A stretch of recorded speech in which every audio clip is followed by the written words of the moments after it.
Hello, little loves. Welcome back to Bedtime with Mama. The last time we were together, we finished chapter 3 of the Double Trouble Society. And if you remember, Maggie and Ivy were in the library and weird things were happening. Like Miss Moody acting like their fathers were, as though it was Miss Moody, but she was saying things that weren't quite her. And then there was that weird thing with the legend, the tomb, and that note just totally disappearing. And then they got back to their house. And they looked, and the witch, or who they think was a witch, was looking right at them. So today we are going to read chapter 4, Poison. And we will find out what's going to happen next. Ivy and Maggie rushed upstairs to Maggie's room, taking the stairs 2 at a time, with Frankenstein, the dog, hot on their heels. Maggie turned the sign on her door that read, "Enter at your own risk," round, so now it said, "Do not, under any circumstances, disturb." And she slammed the door behind them. Maggie's bedroom was very different than Ivy's. In Ivy's room, everything had its own place, and she always made sure nothing was ever out of its designated spot. Her books were alphabetized on the shelves, her clothes were neatly folded in drawers or on hangers, and her dirty laundry went straight into the hamper in the corner. She didn't have many toys, but that was because Ivy found joy in model building. She'd made models of Apollo 2, its lunar module, Eagle, and the Mars rover twins, Spirit and Opportunity. And she'd created a papier-mâché solar system that she'd painted and hung from her ceiling. It was a colorful and vibrant yet immaculate bedroom. She couldn't bear it being untidy. Neither could her father. Maggie, however, had no such worries. Everything was everywhere. Several decks of tarot cards, stuffed toys that looked like mythical creatures, and books upon books, many of them about witches, vampires, ghosts, aliens, and werewolves. Maggie loved the mythical and the unexplained. "Can you at least explain the mess?" her father often said to her, sighing. Maggie always argued it was organized mess, but that didn't explain how she could never, ever find anything. "If it's possible, it's even more chaotic in here than usual," Ivy said with her back against the door, unwilling to step into the room any further for fear of tripping over one of the many stacks of books or toys and being crushed underneath it, never to be seen again. "At least I've tidied up a bit," Maggie said, taking off her coat and slinging it on the chair in the corner, which was already overflowing with brightly colored clothes. "You did not," Ivy wailed, gesturing wildly at the chaos with both her hands. "Did too. Well, maybe I didn't tidy up exactly how you would tidy up, but I did clear a pathway from my bed to the door. I was fed up of treading on Legos every time I got up to go to the bathroom in the middle of the night." Maggie gestured to the floor, where there was definitely a path of sorts, but certainly not a clear one. She expertly tiptoed round works in progress, models of houses and half-finished paintings where the paint pots still sat open on the carpet, and finally made it over to her bed, which she clambered up on to reach the window. She pushed it open and hung as far out of it as she could to inspect the house next door.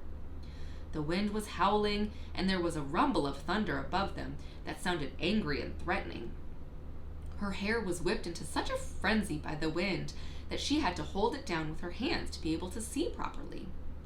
"Please let me tidy up in here, even just a little bit," Ivy asked, already picking up books and stacking them back on Maggie's shelves in alphabetical order. "We've got bigger fish to fry. Look!" Maggie pointed at Hokum House. Ivy carefully made her way over to join Maggie so she could get a good look. The woman was down in the kitchen, and through the window they could see her walking back and forth with various different ingredients, pouring them into a giant glass mixing bowl, and then whisking violently. "Is she baking?" Maggie asked, an eyebrow raised. "It seems like it, but why?" "Maybe even witches like a cupcake every now and then," Maggie said uncertainly, her mouth starting to water at the thought of delicious cupcakes. "We have no proof that she's actually a witch, Maggie," Ivy repeated, tutting. "What?" Maggie's mouth dropped open in shock. "Ivy, we saw her do magic." But Ivy shook her head. If you're referring to the house renovation, then yes, that was weird, but it was also dark and we were up past our bedtime, so we were tired. There could still be a perfectly logical explanation for what that was that we saw. What about a minute ago, with her pointing her arms to set that cat on us? We could have been run over. Maggie folded her arms across her chest, her cheeks beginning to flush with frustration. Maybe she's trained Ramshackle really well, Ivy said freely. In one day, Ivy, we saw her fingers glow purple. I've never seen anyone whose fingers could glow purple. I don't know what more proof you need. But surely, if she really was a witch, she'd be able to do magic to get some cupcakes instead of baking them by hand like a normal person. Maggie said, her shoulders slouching. Okay, that's a good point, she agreed reluctantly. In order to be completely convinced, I think I need to see something happen up close. Something that's absolutely cannot be explained by logic or reason or science, Ivy said. But Maggie was distracted. How about something like that? She nodded towards the house, and together they stared through the kitchen window at the woman. Maggie delved into the chaos around her and triumphantly grabbed a pair of binoculars, which she brought to her eyes. Amy, if that really was her name, had fetched a bottle from the kitchen cupboard. It looked like it was made of black glass, but as she held it up to inspect it, the bottle glowed purple as the kitchen light shone through it.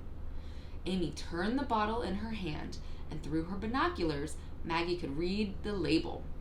A label that was handwritten in beautiful cursive writing. It clearly said, poison. She gasped, and then slowly handed the binoculars to Ivy so she could see too. No way, Ivy said through heavy breaths, her pulse starting to beat at an alarming rate. Surely she's not going to... Ivy dropped the binoculars and stopped speaking, stunned, as Amy measured out the perfect tablespoon and gently poured it into the mixture in the bowl. She scooped the batter into cupcake cases, which were lined up neatly in a tin. But instead of putting them in the oven, she rubbed her hands together until they began to glow purple, and then waved them over the raw batter.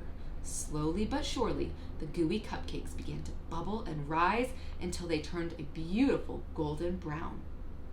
Suddenly, they were cooked to perfection, and the sweet smell floated up over to Ivy and Maggie, who watched on with horror from the window. If you don't believe that she's bad news now, Ivy, I think you might be a lost cause. Well, we don't know that she's making poisoned cupcakes for other people, do we? She might be making them for like bats or rats or how many more excuses are you going to make for this woman we don't know, who is clearly an evil witch? Not all witches are bad. So you agree then that she is a witch, Maggie said. Ivy chewed on her bottom lip. She definitely had no logical explanation for how a woman could cook cupcakes with her bare hands. She might now have to start thinking illogically in order to figure out the truth. Okay, yes, maybe. She might be a witch, she said finally. Maggie nodded, pouting slightly. I will settle for that, she said, happy that her friend was finally starting to see what was so obvious to herself. Hang on, Maggie. Where did she go? Amy had disappeared from the kitchen window, but they could hear the same click-clack of her boots on the pavement outside that they had heard when she first arrived at the house. Suddenly, they heard a noise that made both their hearts plummet in their chest. Ding dong! The end of chapter 4. Come back tomorrow and we will dive into chapter 5, and we will see who she's bringing those cupcakes to. Maybe Ivy and Maggie? I don't know. Sweetest of dreams.